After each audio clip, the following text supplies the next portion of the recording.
got the thumbs up, so they're all on board now, listening with eager anticipation. Item number 1 is a noting item to note my appointment by the annual council meeting on the 27th of May of myself as the chairman of this committee and Councillor Nigel Moxon as the vice chairman. So that is to be noted, please. Item number 2, membership and terms of reference. You can see that the report is set out in front of you on pages 3, 4 and 5 with a recommendation that the committee's membership and terms of reference be noted. So I move that. Do I have a seconder? Thank you. I would just point out to you that in addition to the elected members, as those of you that have sat on this committee before will know, we have 3 independent members who are joining us this morning, and they are very welcome. We have Mr. Ian Bain, who has a background in higher education. We have Mr. Craig Cole, who has expertise in health and safety roles, and Mr. Rob White, who has had a long career in local government and is obviously a glutton for punishment, coming back as an independent person on this committee. You are most welcome, and you will be most welcome to contribute as appropriate, and we look forward to that. Although, of course, really the only time that any of us are likely to come into contact with them is to deal with complaints against us. So I shall probably get to know you very well over this next year or two. But you are indeed welcome. Are there any further comments or questions on this paper? If not, can I have a show of hands? All those in favour? Thank you, that is carried. The next item on the agenda are the minutes of the last meeting, which was held on the 31st of March. Now, they have been circulated, but looking through the list of members, there is only Councillor Butler and Councillor Carr who were present then, who are present now. So I'm relying upon the pair of you to say whether or not they are accurate minutes. Well, thank you, Mr. Chairman. I think it's fair to say they are accurate minutes. It's quite a while ago, but so yes, very happily to formally move them. Are you happy to concur with that, Councillor Carr? That. Yeah, that's no problem. Thank you. I'll sign them then at the end of the meeting. The next item on the agenda, item 4, are apologies for absence. Do we have any apologies for absence? Thank you, Chairman. So we've received an apology from Councillor Henry, and we have Councillor Pauline Allen, who's here substituting for him today. Thank you very much. Item number 5, declarations of interests by members and officers. Are there any declarations of interest? Nope. Thank you very much. Item number 6 then is the report of the Service Director for Customers, Governance and Employees and the Local Government and Social Care Ombudsman decisions March to May 2021. And we have 2 recommendations in front of you on page 13 of the pack, and I'm happy to move those recommendations. I'll second those, Mr. Chairman. Okay, thank you very much. If I could just say that under item 2, how we wish to receive these decisions in future, I was going to suggest, and clearly it's up to committee, I was going to suggest that we try and streamline this just a little bit. As you will see from the report, there are a number of matters that went to the Ombudsman where no fault was found or they didn't proceed any further. I would suggest in those cases they form background papers rather than have full details, and it's the ones where fault has been found that we bring the full details to committee. We can have a list, but I'm trying to cut down on paperwork, that's all. And Mr. Stevenson is looking askance at me. It's even suggesting that, because as with all financial people, they love reams of paperwork, don't they? As you can see from the agenda. I don't know. I throw that out suggestion. Unless there's anybody that's really objecting to that, then that I was going to propose that we suggest that that was what we would try. Councillor Clark. Yes, I perfectly agree with you, Chairman. Maybe just a quick executive summary or a quick paragraph for the ones that are okay, and then we concentrate on the detailed ones that are not so Thank okay. You. Right. With that in mind, can we then concentrate on the detailed ones? We do have Service Director from Adult Social Care with us, Ainsley MacDonald, who, looking at the minutes, appears to be a regular visitor to this committee. And you will see that there are ombudsman reports where adult social services have been found wanting. Are there any comments or questions at this point from members?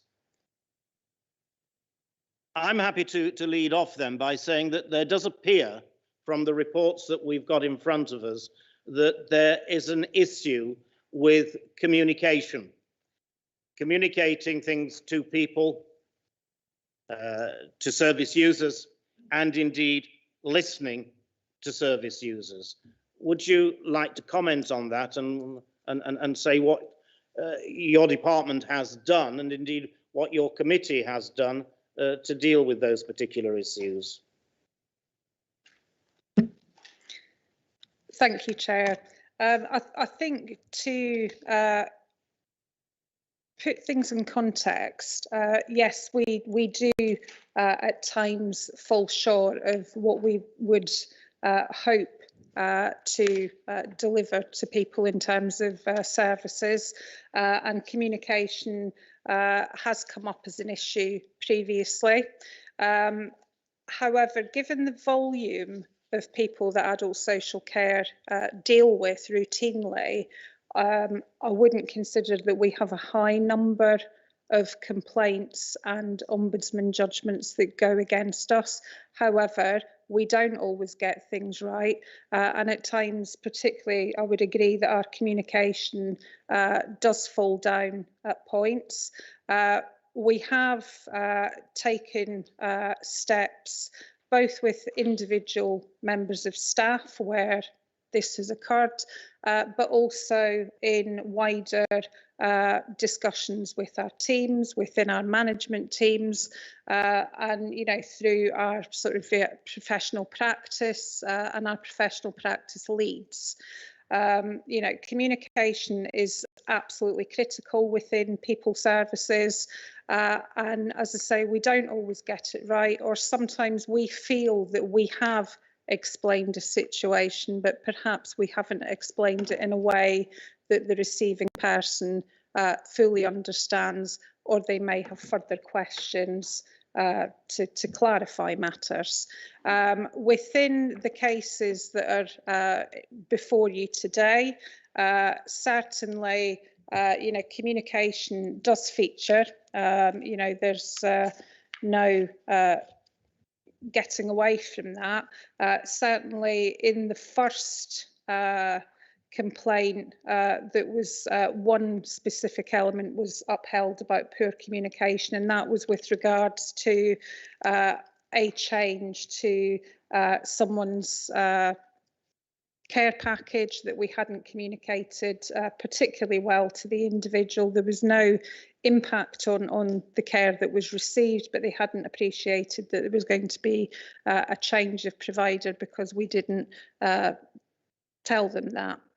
The second one, again, it's communication, lack of clear explanation about client contribution. That's the financial contribution towards the cost of a residential care home. And again, we had to issue an apology and give some financial remedy for time, trouble and uncertainty. And probably the most serious one in front of you today is a really complex case where, as you quite rightly point out, Councillor Owen, it would appear that we didn't listen to the individual's family member with regards to the long-term sort of setting that the family member should be in. Now, I'm not going to try and defend that. When I read that, the summary of the report, and actually looked into the information, it was very clear to me that the worker involved hadn't heard the message from the family member that they didn't wish to care full-time for their sister, which is absolutely their right to not have to be in that position. And we have addressed that both with the individual concerned, but also on a wider basis within the team and within the wider Living Well service. And I picked it up again yesterday with all of our team managers. At the team managers meeting, I've asked them to reread the Ombudsman report and to reflect on that within their team meetings, and stress the importance of really hearing what people are saying to us. As I say, you know, this particular case, we have apologised to the service user and the complainant. We have paid the financial remedies recommended by the Ombudsman, and we are continuing to follow up with the teams about the importance of listening to people and communicating well.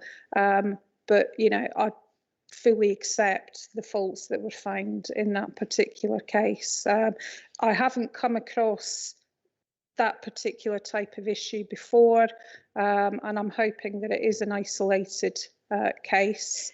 But I do accept that at times our communication can fall down. But as I said, within the context of the volume and the thousands of people that we deal with year on year, it is a small percentage. Yes, I hear the point that it is a small number, but one is too many, and certainly of this magnitude of seriousness. And I appreciate also that you are dealing with difficult people at times in difficult circumstances, but to get to a stage where they have put in a complaint to the Ombudsman means that they have gone through the internal complaints procedures, I assume, and they have still not been satisfied. And that is a matter of some concern. I note that you say you've taken it up with team managers, you've taken it up with staff. Have you instituted any form of departmental training in communication? And is this being monitored at all by the Adult Social Services Committee? So in terms of training, we have practice lead for social work who does pick up this type of issue on a regular basis.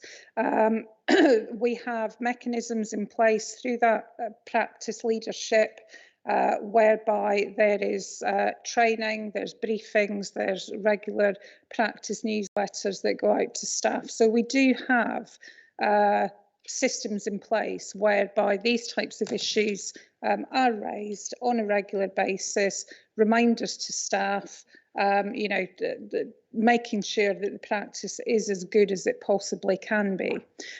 In terms of Adult Social Care Committee, they do see on a routine basis, they have an overview of all adult social care complaints and Ombudsman judgments, so they are cited on these issues. Okay. Are there any, Councillor Payne? Thank you very much, Chairman, and quite right, I think, as you say, that we focus on, and as Councillor Clark said, we focus on the more serious complaints. So if I may, Chairman, I just want to ask a few questions about a particular complaint that you referenced. I think it's fair to say, and it's been acknowledged, Ainsley, by you, that the report is shocking, really, when you read it. I mean, we are talking about somebody's life here, and we're talking about somebody in a very vulnerable situation. And I was distressed to read on page 35 of the yellow bundle in the agenda, page 51 of the agenda pack itself, phrases like and produced a support plan that was not person-centred.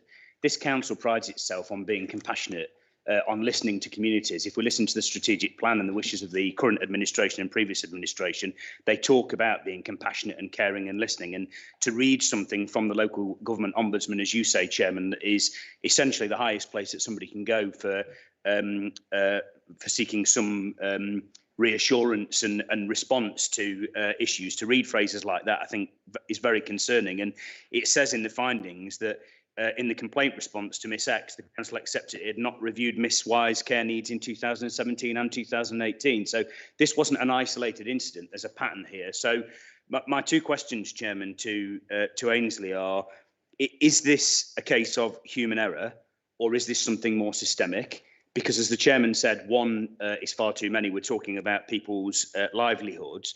And just following on from the point you made, Chairman, about training, I just want to probe a little bit further about what the learning there is from these serious cases across the department and indeed across the council.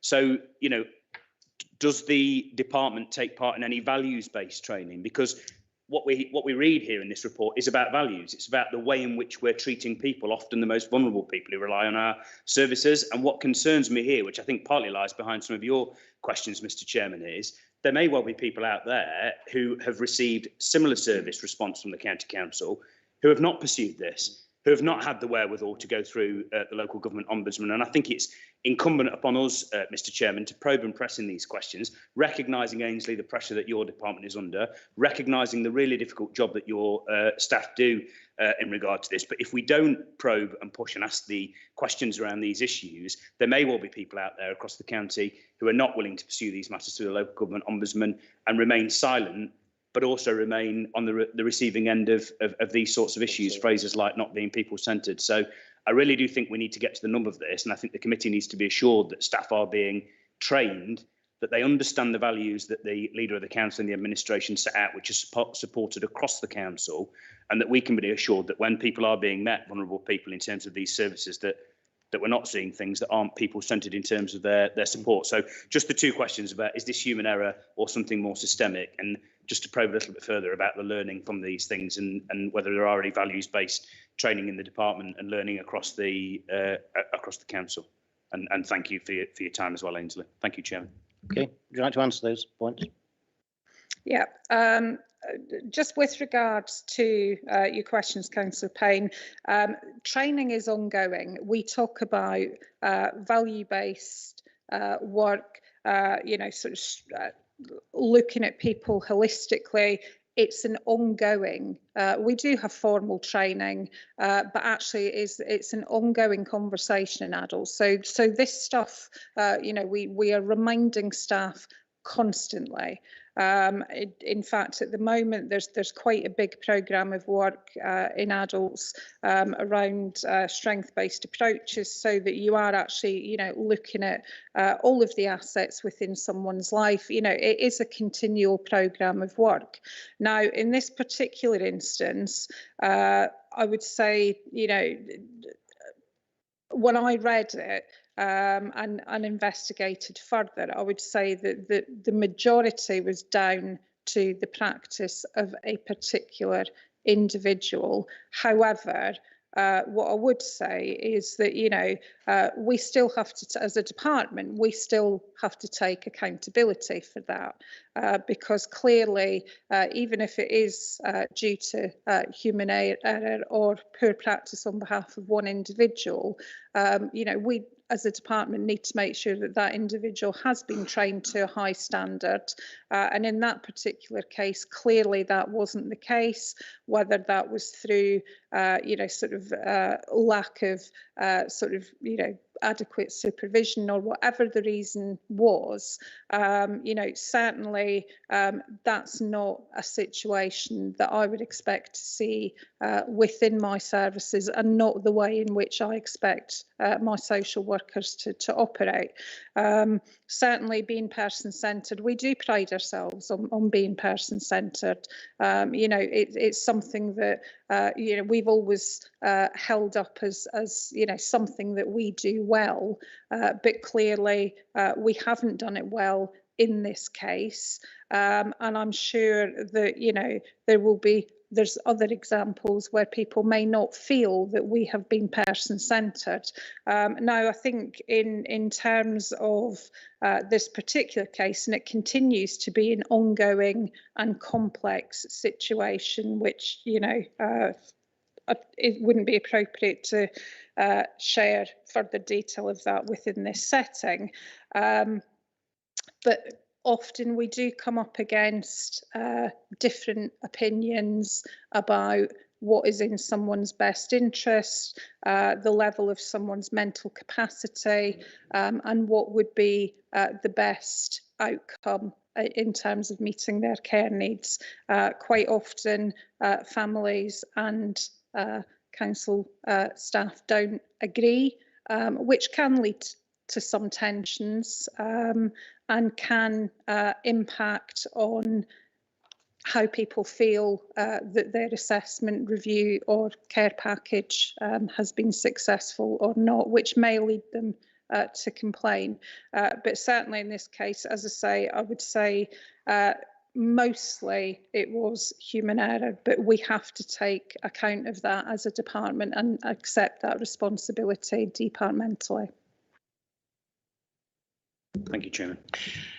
I would just come back on that. You talked about it being the poor practice of a specific individual, but that does throw open, and you just touched on this in your answer, this does throw open the question of supervision and the effectiveness of supervision. Because clearly the supervision was not adequate in this particular case. And again, really echoing what Councillor Payne said, does that open up a can of worms as to the supervision shown by team leaders, managers across the whole of the department? That I think is a cause for some concern. And if it's simply a difference of professional opinion, then that is something that I think the Ombudsman would have picked up and would have commented on. And we accept that in difficult circumstances, there could well be a difference of professional opinion. I know only too well from my days as a teacher that you could have differences of professional opinion, and that's not that I don't think is the issue. So we are concerned, and I think I speak for the committee, about levels of supervision and the effectiveness of supervision within the department. Are there any other questions? Councillor Payne. Just, I mean, I'll come to Councillor Carr. May not be an appropriate place in this committee, Chairman, and please tell me if it's not, or perhaps Marge can advise, but maybe a suggestion, and maybe this already happens, but okay, this is one incident, isn't it? But some reassurance for the committee around, if we genuinely do want people-centred services, do we work with service users, not just through surveys and consultations, so that they can help shape services? So do we have sort of, you know, we have peer reviews, don't we, where other colleagues come in from local government? Do we work with service users on incidences like this, perhaps not sharing the details, so that they could give their feedback about how the service could be improved? Because yes, there are professional people in the department who have years and years of experience. Yes, there are lay members like ourselves who can probe and ask questions, professional leadership from people like yourself, Ainsley, and the senior leadership team in the council who can probe and ask questions around this. But at the end of the day, the service users are the people who are reliant on us to look after them, often in the most vulnerable situations. And I just wonder how involved they are in shaping the services, given the aspirations and ambitions that have been set out by the new administration at County Hall about being a compassionate listening council that works with communities. Does that happen? And if it does happen, is there more we can do in that area to engage service users to shape these issues and to feedback genuinely about how they feel and how we can be more people-centred? Because everybody wins out of that. You know, this is not a party political point, and nor is it about criticising your particular department, Ainsley, or any individual member of staff. But if we're genuinely listening to and allowing service users to shape the services that they rely on in a collaborative fashion, then everybody benefits, and presumably the service then is more efficient and less costly for us as a council potentially as well. So it might not be appropriate for that to come to this committee, as you said, Mr. Chairman. It may be adult social care or somewhere else. But I just wanted to put that there, and it may be that it's already happening, Ainsley, but it just strikes me that there is learning here, that some of it is already taking place. But is there more we can do to make sure that these instances are few and far between, and hopefully don't happen again as far as they can be mitigated. So in response to that, yes, there is actually quite a well-developed programme that we're working on at the moment, what we call co-production. So previously, we've always had different elements of service user and carer engagement in different elements of our work. However, we've now embarked on quite a sustained programme of co-production, whereby we have some clear principles of co-production about how we involve people, whether that's in development of new services, whether that's about how we look at our systems and processes. So, for example, we've just done a piece of work with a group of carers about our adult care financial services, and in particular disability-related expenditure. So they've helped us to refine and redesign some of our processes. Equally, we have involved co-production groups in development of different strategies. Now, we haven't as yet looked at how we could potentially use co-production in terms of learning from complaints, but I think that's absolutely something that I can take back into the senior leadership team, and I think that's a really good suggestion that you've made, Councillor Payne. So I will take that back, because I think that that's something that certainly we could feed that back into our co-production programme, and I think that our service users and carers would be keen to be involved in that. Thank you. I'll come to you in a moment, Councillor Carr. In my previous role with Children and Young People Services, we had there a Children in Care Council, which met on a regular basis to discuss the issues of young people in care. In essence, the younger version of our social care. Is that the sort of thing that you have, or are these just ad hoc committees that you're talking about? Because if they're only ad hoc, I think it's perhaps something you at least ought to consider going forward. A service users, I mean, that's just a general term, a service users group to advise and inform. In previous years, and for quite a number of years, we've had a variety of partnership boards. Mostly they've been focused on either age or particular disability or condition. So we've had, Learning Disability Partnership Board that ran for, a very, very long time. We've had Mental Health Partnership Board, etc., etc. However, we did quite a lengthy review of our partnership boards, sort of pre-COVID. And what we found was we weren't getting the reach through those partnership boards. It was quite a small group of the same people who would come and talk about the same things. Yeah. And actually it wasn't, we didn't feel that actually we were reaching a wide enough group of people across the county. So that's why we've moved towards our new co-production model, which actually aims to engage a far wider group of people. Now, some of it, is more ad hoc, but it's very topic based. So if, for example, the example that I gave around our adult care financial services and disability related expenditure, that's an issue that's very focused in the minds of our carers. So we specifically went out to engage with our carers on that issue. We are about to embark on, we've started the work to embark on a new strategy for day opportunities. So again, we will approach a different group of people for whom that's most topical, because what we found through the regular partnership boards was, because it was a very small group, they didn't always have a connection to the topic that we were talking about, or didn't have particularly relevant lived experience of that, and didn't have the reach out to the wider populations that we deal with. So we're trying this new approach. and hopefully, I mean, certainly the outcomes so far have been really positive. So that's how we're going forward for now.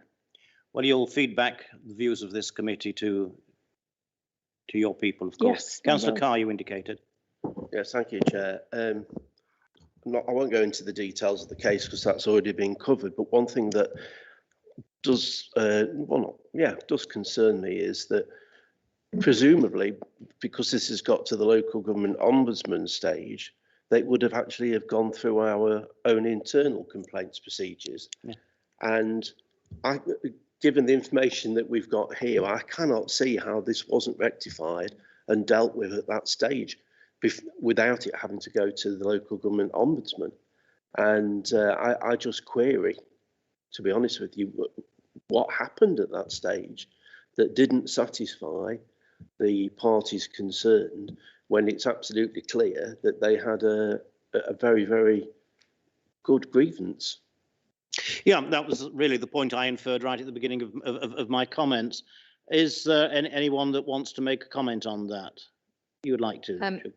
Shall I do that? I'm for those of you who haven't met me before, I'm Jo Kirkby. I'm the team manager for the complaints team. I'll come back to a point that you made, Councillor Payne, in a minute, but if I could deal with your point first, Councillor Carr. So at the first stage of the complaints process, apologies were offered for, and I think Councillor Payne alluded to the fact that reviews weren't done at in 2 years. So that was picked up and was recognised, and certain apologies were offered. I'll tell you broadly what the explanation was, and then perhaps Ainsley can comment on that. At the time that response was done, it was at the height of the pandemic. So you will have seen from the particular case there that the service user in question was living at that time with her sister. And the nub of it all was around that wasn't appropriate, and the focus of, as it was presented to the complaints team at that time, was the impetus was to get this lady into another residential placement, rather than the I'm not devaluing it or making any judgment about it at all, but it wasn't presented in quite the same way as we have not been listened to, you have been ignoring what we have been saying. It was about, we need to move on and get a placement sorted. So there were explanations offered around that, and I think there were, well, I know there were, as you might imagine, operational difficulties in finding a placement suitable. And also, to be fair, and I think this is recognised in the report, that at that time, the family themselves had some concerns about the risks that COVID was presenting at that time. The other thing I would say is that my team and my complaints officers do their very best to challenge social work professionals in appropriate cases, but my complaints officers who do the investigations and support with responses and deal with complainants are not social work professionals. They're simply not, and we cover a variety of different complaints, from potholes and tree cutting to child protection and all the rest of it. So we do look at what we're told, and we do look at and hear what complainants say, but at the end of the day, some of those professional judgments we're reliant on colleagues. What my job is to do is to enable the members of my team to have the confidence to challenge inappropriate cases and constructively senior managers if we think that something has gone wrong. I would just like to say very quickly, Ainsley may want to come in on that, but the point that Councillor made about service users being involved in learning from complaints and complaints processes, I just want to add to what Ainsley said. There has actually been a co-production group with adults around the adult social care complaints process. It's the process is a statutory one, so we can't do much with it. But the internal procedures that the council has been looked at in the adult social care procedures has been looked at with people in the co-production group, and some changes of emphasis have been made in that, and also work that my team was doing in developing an online e-learning module for managers about how to investigate and respond to complaints was shared with that group, who expressed were very pleased with it. They made one or two comments, and but they have seen that. So I just thought I would feed that back to this committee. Thank you. I think we've given that a good airing, and I think we've made our feelings clear that we're very unhappy, and I'm sure that message will be taken back. And we've offered some possible ways forward that might be considered by the Adult Social Services Committee. So I'm going to move to the vote now. The recommendations have been moved and seconded. All those in favour, would you please show? Anyone against? That is carried unanimously. Thank you very much, and thank you for your attendance. The next item on the agenda, item number 7, Constitution Review Working Group. A short report with recommendations on page 62, which I move.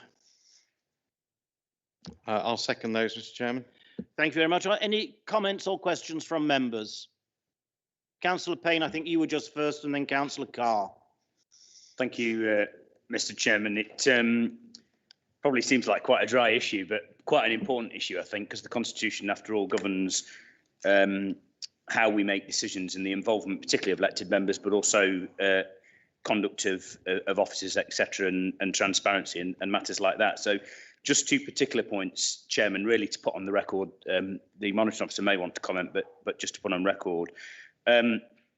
Given the particular commitment by the leader of the council at the annual general meeting around, I'm paraphrasing him here, I'm not quoting him directly, wanting to hear all voices across the chamber in a cross-party fashion, and I think I take him at his word on that, and I think that's a good thing that he signalled from the new administration. I just want to put a marker down that I wouldn't want to see at the end of this review, when the working group finishes its work and reports back to us and full council, any denuding of involvement by elected members in any way. I want to make sure that we strengthen the engagement of elected members and take the leader at his word, and that actually engagement at full council, in committees, etc., doesn't take a step backwards. If anything, it takes a step forwards, because I think the leader's made a very clear commitment on the record at the AGM, and I think it would be important that this working group reflects those intentions that he made publicly. And then just the second thing, which is allied to that, I absolutely understand the need for the working group, the working committee, to be fleet of foot. So the idea of having the chairman and vice chairman and a business manager from each political group and then one aligned member, I think makes eminent sense, so that it can move swiftly in terms of the work. Some of this work can be a bit laborious and tedious at times. I do think when it's doing its work before it reports back here, if there are appropriate points where it would be helpful to consult elected members through surveys, quick surveys or a quick response on issues, so we get a broad brush view, particularly given the fact we've got new elected members to the county council, that would be really, really helpful, not to slow the work down. And I'm not asking that there's a referenda on every issue to all elected members, but I think engaging a wider group of elected members, 2 things. 1, we benefit from hearing people. Secondly, when it gets to full council, some of the stuff that may come out from this will not come as an element of surprise to people, because people have already got a flavour about the kind of work that the working committee is doing. So just 2 particular points I just wanted to put down as a marker, really, Mr. Chairman, and you may want to reply, the monitoring officer may want to reply, but they're not questions, they're just comments, really. But I support the recommendations in the report. Yeah, I take your point on that, Councillor Payne. And we have got, as you'll see, proposals for representations from all the groups and non-aligned members as such. And so your conduit will be through those members. And I would assume that those members who are on the working group would actually feed back to the appropriate group meetings or whatever, what is being considered in order that it can improve our deliberations and inform our deliberations. So I don't think there's any danger of not being consulted. The report, the recommended report, will come back here, and it can be amended. You can say to the working group, well, we're not entirely happy, and we've shown your ideas to other members of council, and they've commented in this way, that way. Can you just go back and have a look at that? Because the final decision will only be taken by the full council. So I think there's going to be plenty of opportunity for all members to input into this. I mean, my members were terribly disappointed this morning when I suggested they couldn't sit on this working group. It would have to be the chair, myself and the vice chairman. In fact, I was almost lynched, I can assure you. Yes, it almost came to that. It really did. But you have my assurance on that, Councillor Payne.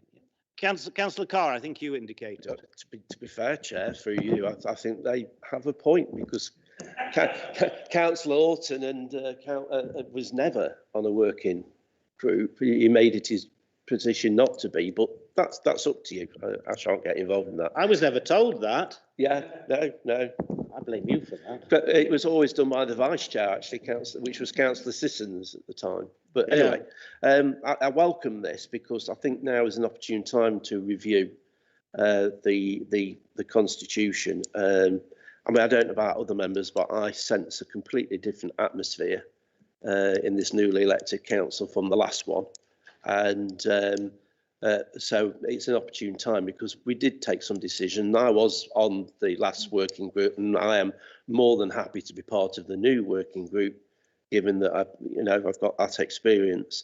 We did make a lot of decisions to try and curb behaviour in the last constitutional review, and I think perhaps we need to look at those again now as to whether we need to be doing that. But that's something for the working party and then this committee to decide whether that's right or not, because I sense a willingness to work cross-party and congenially in this new council, which wasn't always the case in the last one, but that wasn't entirely one section's fault.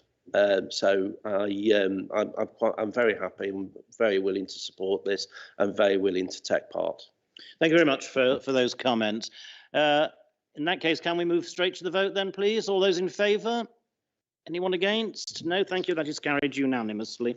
The next item on the agenda, item number 8, is the Governance and Ethics Committee Annual Report 2020-21, which again is set out in front of you. The report is set out in front of you, and there is a recommendation. Well, actually, the report is in my name, spelt wrongly, of course. You'd think after 16 years here, officers would know how to spell my name, but still, as I always say, it's the royal spelling, not the common spelling. The recommendation is there in front of you, which I move. I'll second that, Mr. Chairman. Thank you very much. Any comments or questions on this report? No? I'm going to take that as a signal to move swiftly to the vote. All those in favour? Anyone against? No? Thank you. The next item is item number 9, Local Code of Corporate Governance and Annual Governance Statement 2020-21. And again, you have the recommendations in front of you on page 74, 2 recommendations, which I move.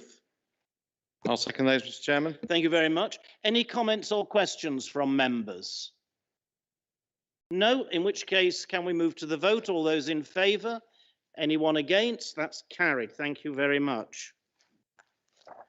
And the next item is item 10, Assurance Mapping Annual Report 2020-21. And there you have some nice charts with arrows on, so you know which direction to go in. And here we have 4 recommendations on page 113, which I move. I'll second those recommendations. Any comments or questions? No. Can we go to the vote then? All those in favour? Anyone against? That is carried unanimously.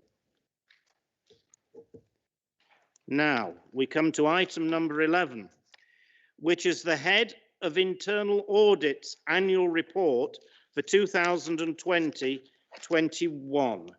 And there is one recommendation on page 130, which I move. I'll second that recommendation. Thank you. Any comments or questions? Councillor Payne, you've broken the run. Come on now. Sorry, Mr. Chairman. Fascinating report, but a bit like wading through treacle. And I don't mean that to be a pejorative statement. I've heard Rob present at committees before, and I think the work of internal audit is critically important, and there are some important issues here. And I know, Mr. Chairman, there are people who sit on the committee before I have who've probed and asked questions about this before, but I just wonder in the front end of the report that is presented to us, if there's a way that, to use Councillor Clark's phrase earlier, an executive summary or a flavour of the headline issues could be pulled out into the public report.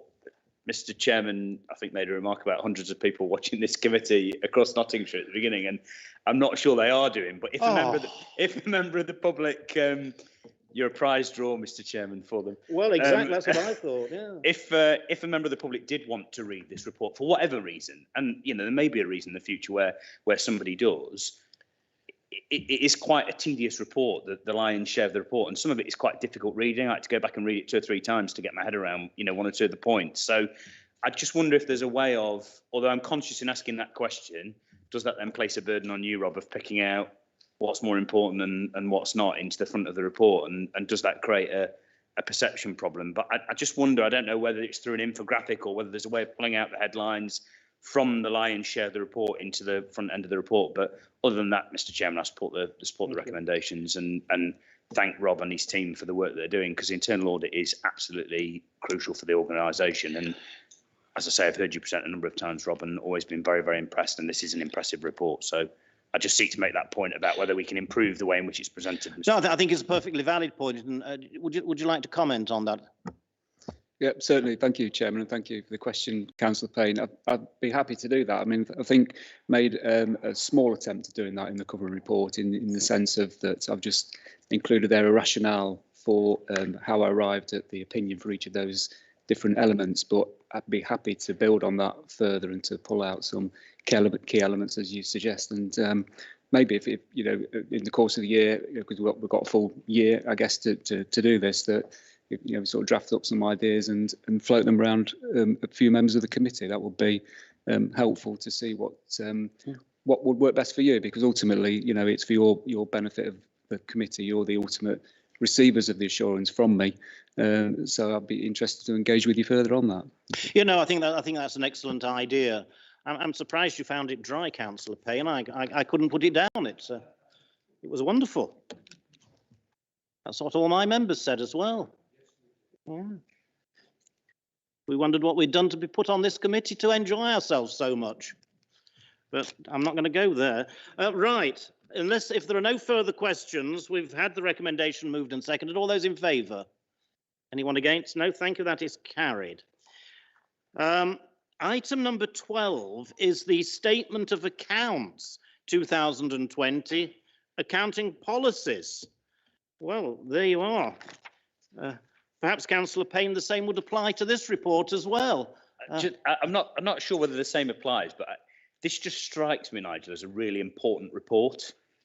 Because actually, tell me if I've read this wrong, this report is essentially about the policies on which we're then pulling together the statement of accounts, and there's a report that follows. It strikes me as being really important, but actually, as I glance through this, I'm not frightened to admit, I did glaze over a little bit. And I do just wonder whether, even if it isn't through the report here, Mr. Chairman, and I appreciate, I think the points made, Marge, in the report about new members and getting up to speed with your role on the committee and probing and asking questions. I do just wonder informally if a briefing, Nigel, from you and your team specifically around this issue about accounting policies and the statement of accounts. I know you do work through the Finance Committee, but this just strikes me as a really, really important report. And given some of the issues that have happened elsewhere in local government, and I'm not suggesting this is where Nottinghamshire is, but we have got challenges in relation to the MTFS. This is the place where, as the chairman said earlier, in terms of the complaints, we need to be asking the robust questions, as well as obviously questions that you'll get from the Finance and Major Contracts Committee. And I just wonder how you can better help us understand the significance that lies in this report, which I suspect it is a very significant report, and that we can make sure that we do it service and that we're asking you the right questions. I don't know whether you agree, Mr. Chairman, but yeah, but before I agree or disagree, I'll move the recommendation. Of course. I'll second that Thank you. recommendation. Nice try, Councillor Payne. Nice try. I think you can produce an idiot's guide or a councillor's guide to it, can't you?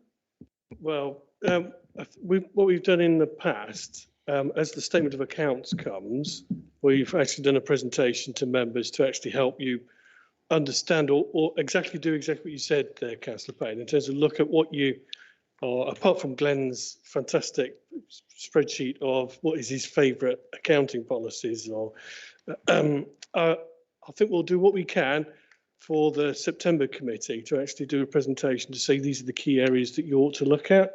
If we can do it then in September, that would be that will be fine. So you've got all the summer to look forward to this presentation now in September. You'll be glad that the summer holidays are going to go through quickly, aren't you? Councillor Carr. I would say for you, Chair, I've had that presentation before on the previous committee. It does actually summarise very, very well and how important this is for councillors, because, you know, I'm acutely aware that there are people that have only just been elected on this committee, etc. And it is pretty daunting when you read it, but actually, it's actually a lot of words that actually explain something very simple. And I think the presentation at the next committee would be brilliant. Good. Well, that's part of the work programme sorted out and something to look forward to, isn't it? You're glad you came now, aren't you? Right. And if there are no further comments or questions, can I put the recommendation to the vote? All those in favour? Anyone against? That's carried unanimously. If we can move then to item number 13, is informing the risk assessment 2020-21 statement of accounts. And on page 170, there is one recommendation which I move. I'll second that recommendation. Any comments or questions, or are you happy to go to the vote? In which case, all those in favour, please show. Anyone against? No, that's unanimous. And then the last substantive item is the External Audit Plan 2020-21. And I'm going to move the recommendation on page 208. I'll second that recommendation. We have got representatives of Grant Thornton here, Mr. John Gregory, who will be only too delighted to field your probing questions on the External Audit Plan for 2020-21. So where are they? Councillor Payne. Just a question, and this may be a question for Nigel or John, just in relation to costs associated with external audit. I don't want to put anybody in a difficult position here, but it's not lost on me, being the chair of the Fire Authority, that there have been some issues in relation to how do you put this, the lack of capacity of public sector auditors, given the fact that there is a spike when you need public sector auditors, particularly for local government, and then it drops off. So being able to supply them throughout the year, which means you've got then less companies dealing with it, and for want of a better phrase, you end up in a situation where you have a bit of a monopoly, or if you're not careful, a bit of a cartel. And certainly the Fire Authority has been on the receiving end of spiralling costs, which ultimately is a cost for the taxpayer, that weren't cited at the beginning of the audit. And it isn't just Nottinghamshire Fire Authority, it's other councils across the country, and this won't be lost on John. And I know there's an appropriate mechanism in terms of reporting through to the PSAA, and the government have a role in this. But I guess my concern is just twofold, and this might not be a concern for Nottinghamshire. Please tell me if it isn't. But one, is the cost of the audit going to be what we've been told it's going to be, notwithstanding some of the issues there might be in relation to the pension issues, etc., and extra work that has to be taken on in relation to COVID? And secondly, you know, if it's not going to be that cost, will we get a clear line of sight of why it isn't going to be, and, you know, can appropriate questions be asked? And as I say, it may not be an issue here for Nottinghamshire, but it certainly has been for the Fire Authority, and ultimately it's a cost for the taxpayer. It's taxpayers' money. So I just wanted to seek some assurance about whether. Okay, thanks very much. Yeah, I mean that whole issue is obviously an issue very close to my own heart, both in terms of the sort of capacity and peaking of workload, and the fees issue. I mean, as within Grant Thornton, we're the largest single supplier of public sector audit, and we actually have largely managed to sort of overcome the peaking of our work simply through a little bit of diversification of what we do at less busy times, and the simple truth that there is an increasing number of authorities who simply aren't producing accounts at the appropriate time. So our traditional peak is spreading right across the year. I happen to be the auditor of an authority up the road where we're still, for example, auditing the 2019-20 accounts, not the 2021 accounts. In terms of the fee position, I mean, by way of sort of general explanation, audit fees have been pushed down by probably 60% in total over recent years as a result of quite an aggressive sort of tendering process by PSAA. And obviously we've submitted bids for the work in good faith based on the expectations placed on auditors at that time. Unfortunately, the world of audit has moved on significantly due to sort of major failures in the corporate sector, people like Carillion and so on, and that has actually pushed our regulators' expectations of what auditors do through the roof.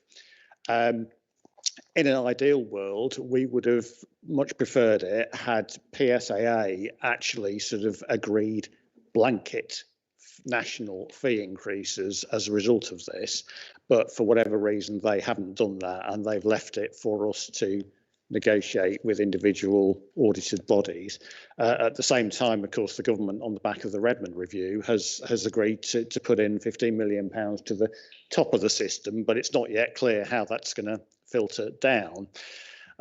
What we have tried to do for this year is put in a realistic estimate of how much we think the fee will be, which also reflects in a very rough proportionate terms the impact of putting that £15 million in at the top of the tree. We think it's realistic. It reflects the fact we've got a new value for money approach. It reflects other changes from this year, such as the major changes around the new auditing standard on accounting estimates, and it also sort of bakes in the increases which have been done on a more ad hoc basis in previous years. So my intention is very much that the fee you see here will be the fee that is charged. Obviously, if we run into major problems, if something crops up, then we'll have to have more conversations, but we certainly would want to avoid that because we know that you need the certainty. Hope that helps to some degree. Andrew? If I may add to that, it's exactly as John was saying, in terms of it will be also about the risks associated with each body.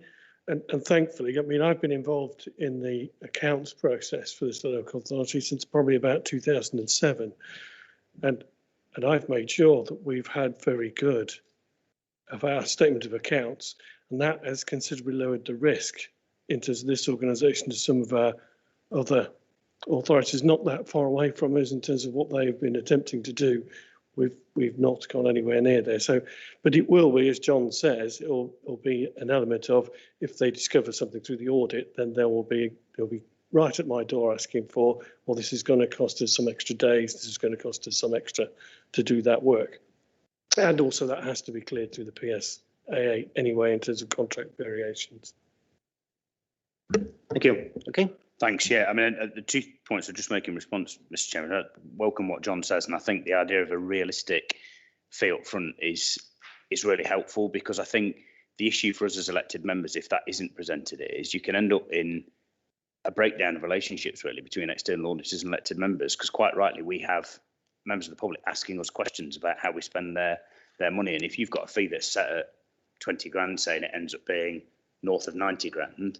You know, you shouldn't then be surprised if elected members are pretty peed off about that and asking difficult questions, and you end up in a relationship breaking down between elected members and the external auditors, which isn't helpful for anybody, because the focus becomes about the fee rather than the difficult questions that we ought to be asking about what's in the external audit. And I mean, I absolutely accept what you say, John, about the issues around PSAA. I've raised this nationally at the LJ about the government holding to account that arrangement, and obviously there are recommendations in terms of the Redmond review, etc. But this is really serious, because for some organisations around the country, obviously Nigel says we're not one of them, people can end up in being in a position where the accounts or the external audit are not published on their website or accessible for the public a year after when they should have been, which is really serious given some of the issues that have arisen in other authorities. And ultimately, if commissioners came in and started asking difficult questions, we would be the people who were taking responsibility for that if we weren't probing. And I just think you're so right, John, about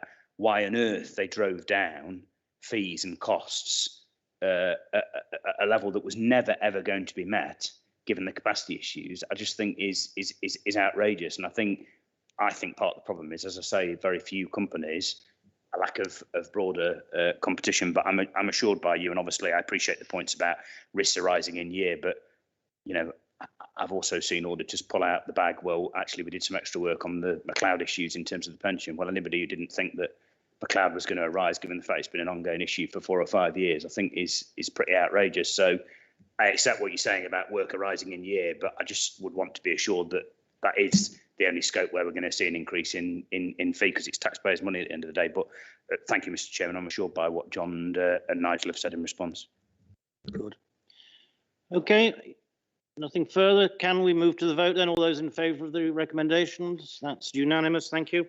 And the last item on the agenda is the work programme. This, in a sense, is a work in progress, because, of course, we're only into the just the start of the new administration, so that will be populated as we move through the year. But we have got certain things down there already. So are you happy to accept those? Yep. Thank you very much. And with that, I declare the meeting closed, and I can't wait until September when we have that presentation. Thank you very much. And I hope